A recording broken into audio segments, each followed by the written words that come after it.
फिर निवेदन करूंगा, दुनिया में ऐसा कोई समस्या नहीं जिस समस्या का कोई निदान नहीं। हर समस्या का निदान है, पर निदान किसी दूसरे के पास नहीं, निदान केवल मेरे भोले नाथ के पास में है। आपको अगर किसी समस्या का सफल आनंद चाहिए तो शंकर की शरण में जाओ। आपको सीहोर आने की भी जरूरत नहीं है, आपको हमसे मिलने की जरूरत नहीं है, आपको पंडित प्रदीप मिश्रा के पास नहीं आना, आपको किसी बाबा जोगी के पास नहीं जाना, आपको किसी के बेल भभूति लेने नहीं जाना, आपको तो शिव के पास जाना। जो शंकर की वस्तु है उसको स्वीकार करो, बस शंकर की वस्तु को स्वीकारिए। शंकर की वस्तु को स्वीकार करना चालू कर दीजिए। अरे भाई, शिव महापुराण की कथा तो यहां तक कहती है, यहां तक वर्णन कर रही है, जिस व्यक्ति की नौकरी नहीं लगती, सर्विस नहीं लगती, हर जगह पर अप्लाई कर रहा है, बार बार इंटरव्यू देने जा रहा है, लगातार उसको अगर सफलता प्राप्ति नहीं हो रही है तो धतूरा ढूंढो। धतूरा कहीं बाजार में नहीं मिलेगा, किसी वृक्ष से धतूरा तोड़ लिया, कुछ मत चढ़ा, तू शंकर जी के मंदिर में जाकर तेरा नाम और गोत्र बोल और शिव जी को धतूरा चढ़ाना चालू कर दे और बाबा से विनती कर, धतूरा चढ़ाना चालू कर। अब धतूरा कोई बहुत कीमती होता है क्या? बहुत पैसे का मिलेगा क्या? कहीं पे भी मिल जाएगा। धतूरा तोड़ और चढ़ा शंकर जी को। रोज नियम बना ले कि एक धतूरा मैं शंकर जी को चढ़ाऊंगा, प्रतिदिन चढ़ाऊंगा, शिव जी से जाकर निवेदन करूंगा प्रतिदिन। शंकर जी की प्रिय वस्तु में धतूरा, बेलपत्र आदि कादि की तो है, क्या है? चढ़ा रोज एक धतूरा,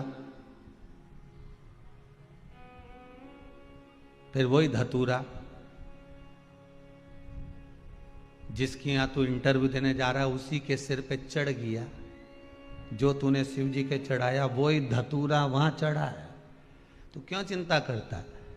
बच्चे अगर हार रहे हैं, एग्जाम दे रहे हैं, कंपटीशन एग्जाम में बैठ रहे हैं, परीक्षा दे रहे हैं, बहू भी एग्जाम दे रही है, बेटे भी दे रहे हैं, बार बार इंटरव्यू देने जा रहे हैं, हारना नहीं है। शंकर पर विश्वास रखो, भगवान शिव का स्मरण कर कर, शिव का अनुमोदन कर कर, शंकर का भजन कर कर, शिव नाम का स्मरण कर कर जाओ तो सही।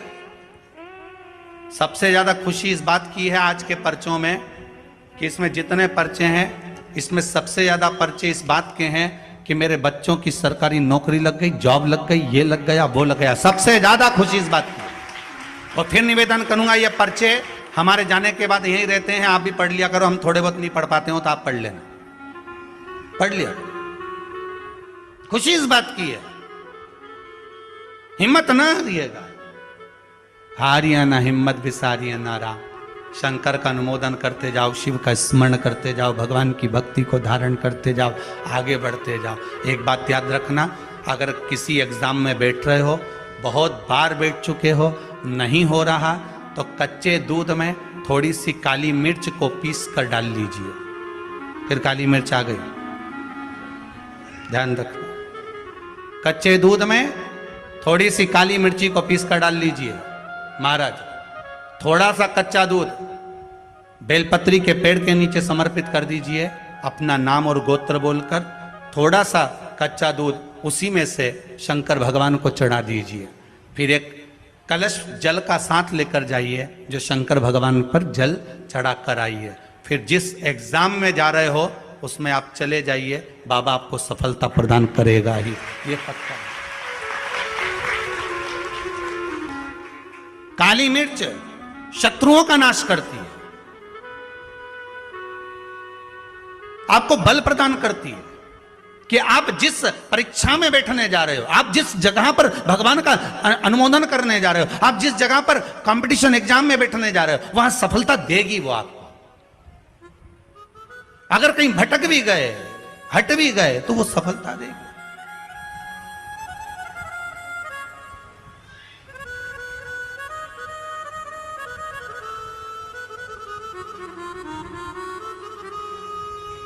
अभी कुछ दिन पहले की बात है,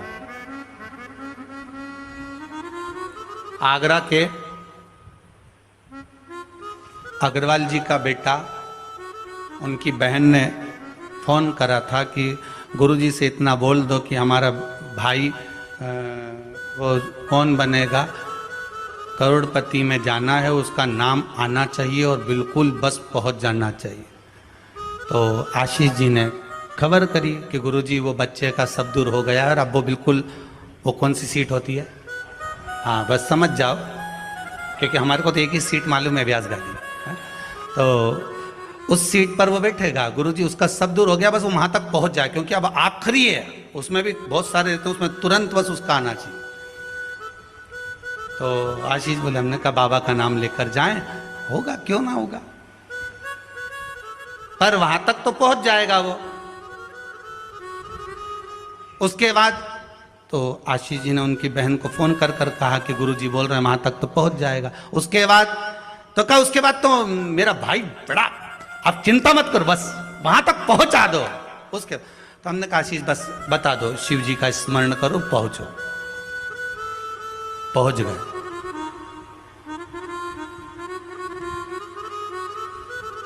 अब फिर बोली बात याद रखना, गुरु कह रहा है कि पेड़ पे झंडा बांध दो।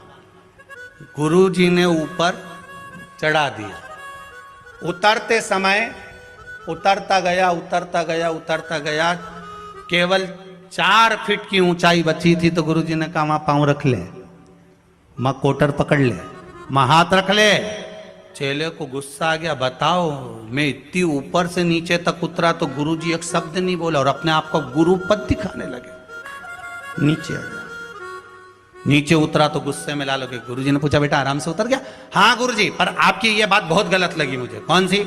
मैं इतनी ऊपर से नीचे उतरा, आपने एक बार भी नहीं कहा कि वहां हाथ पकड़ ले, कि वो कोटर पकड़ ले, कि वो डाली पकड़ ले, और केवल जरा सी दूरी बची थी। जब तो मैं ही उतर जाता तो आप बताने लगे कि कोटर पे पांव रख लेना, डाली पकड़ लेना, नीचे उतर जा आराम से, देख के उतरना, संभल के उतरना। गुरुजी बोले भैया बात इतनी सी है, जब व्यक्ति मंजिल तक पहुंचता है और मंजिल से जब नीचे उतरता है तब उसको डर लगता है, भय लगता है, कैसे चढ़ूंगा कैसे उतरूंगा। जब मंजिल करीब में होती है, घर पास में होता है, तो गाड़ी की स्पीड भी तेज कर ली जाती है। अब तो 3 किलोमीटर बचा और मालूम पड़े वो 3 किलोमीटर के बीच में ही गाड़ी के सामने सुअर आ गया तो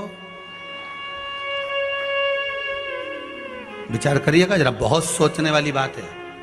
पशुपति व्रत आप कर रहे हो, पशुपति व्रत आप धारण कर रहे हो, पर निवेदन केवल इतना सा है कि आपकी स्पीड का ध्यान रखना, आपकी स्पीड का ध्यान रखिए। आप शंकर का भजन कर रहे हो, आप स्पीड का ध्यान रखिए।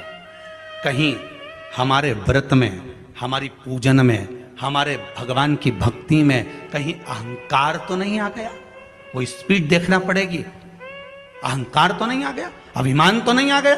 हम भगवान की भक्ति में डूबने वाले हैं, भगवान मिलने वाला है, बिल्कुल सम्मुख में हमारा काम होने वाला है, पर हम क्यों नहीं पहुंच पा रहे? हम वहां तक क्यों? कई लोगों के साथ होता है, सामने थाली लग जाती है, भोजन करने की तैयारी होती है, थाली सरक जाती है, बिल्कुल होने वाला है, बिल्कुल लग गया, अपना तो नाम ही है, और मालूम पड़े गायब। कहीं स्पीड तो तेज नहीं कर ली हमने अपनी गाड़ी की? कहीं अहंकार में तो नहीं डूब गए हम? इसका स्मरण रहे। अहंकार में 3 गए धन, वैभव, वंश, ना मानो तो देख लो रावण, कौरव और कंस। एक जगह कहीं विचार करिए।